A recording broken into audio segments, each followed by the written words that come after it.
ST6C, we had to do various Facebook postings throughout the course of the semester, one of which we had to discuss Prinsky and his ideas in regards to 21st century technology, which in his opinion included consulting students, doing new assessments, new curricula, and have new administration procedures. In Figure 1.1, it describes the characteristics of meaningful learning, which included 5 concepts: active, authentic, intentional, cooperative, as well as constructive.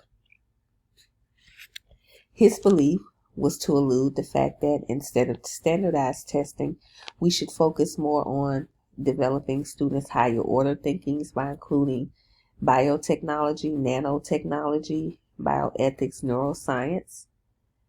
We have to move to adapt, push and pull technology into every stream and avenue of education. As an educator, I totally agree with that because we're living in a technology savvy world. No longer paper and pencil, it's all computer and digital. He also talked about 2 types of people: digital natives as well as digital immigrants. And there is definitely some truth to both.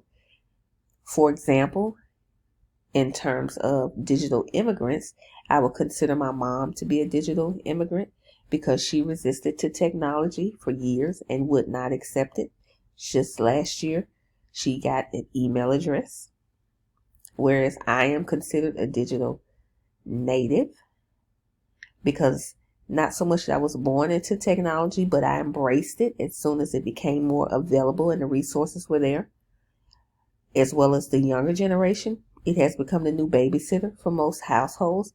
I look at my nieces, they can download and code at the age of 4 and 9 because their father is an engineer and has introduced them to it. He also talked about dabbling, introducing old into the new, and how we can incorporate Bloom's taxonomy into technology integration.